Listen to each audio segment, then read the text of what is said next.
Hi everybody, this is Cindy McVeigh from Crazy for Crafting, and I'm back tonight with a new tutorial for you on how to create word art, this time using photographs.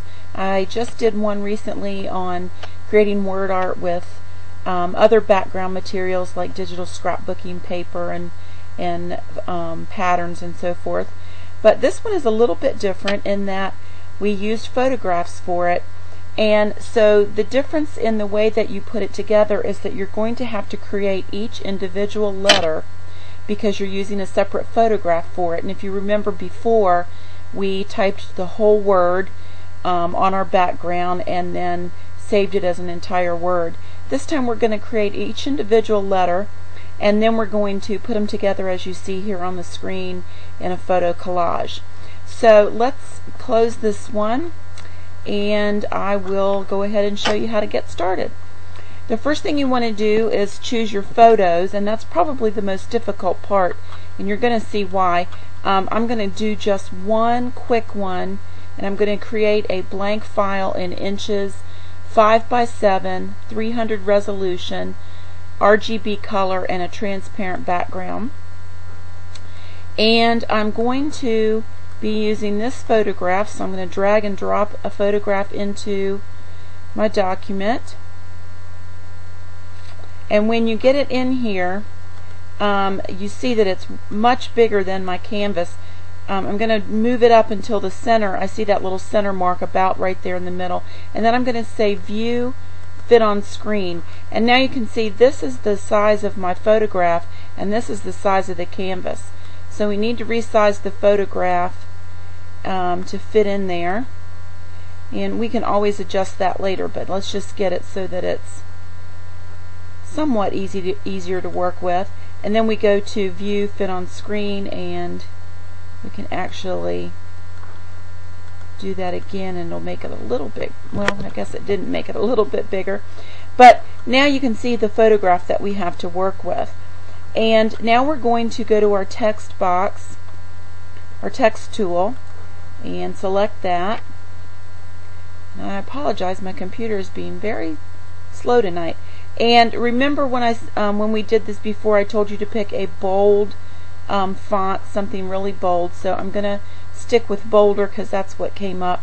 And I think I'm just going to type the letter E, and it's in black. Notice that it made a small, it made a separate layer, and it made a very small E. Now, here's one difference in how we did the lettering last time. When you type this, and let me go ahead and make it just a little bigger so you can see it.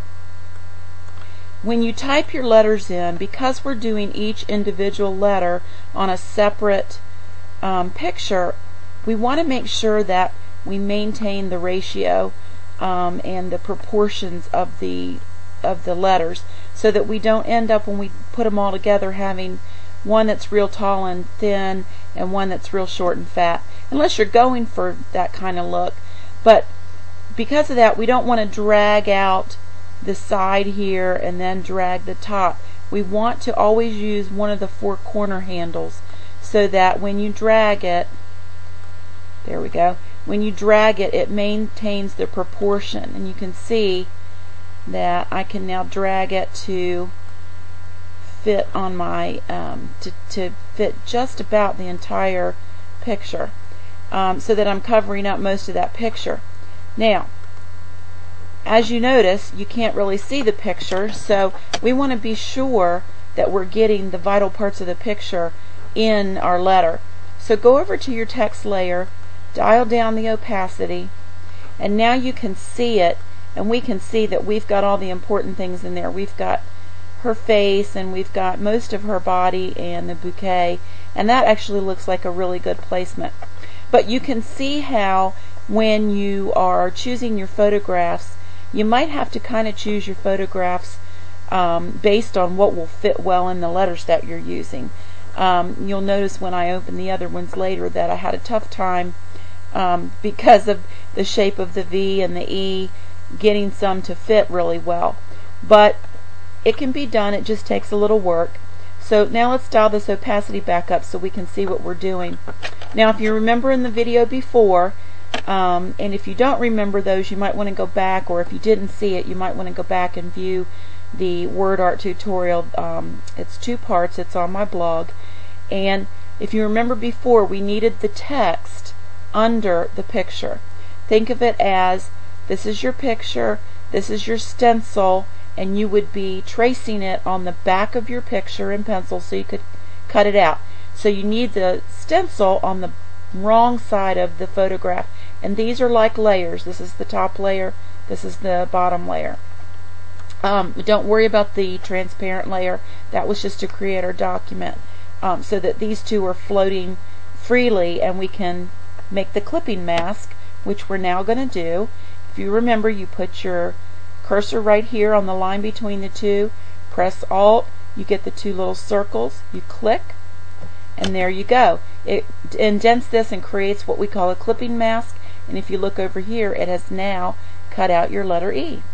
So now you've got your letters. You would do that with all 4 letters for the word love, and then each individual one you would apply your bevels and so forth, and I'm not going to go into that because we dealt with that in the last video. But as you create your letters, save each one individually as a PNG, just like we did before, a PNG file with because it'll maintain the transparency. Pardon me. And it's a good format to use for both scrapbooking and blogging.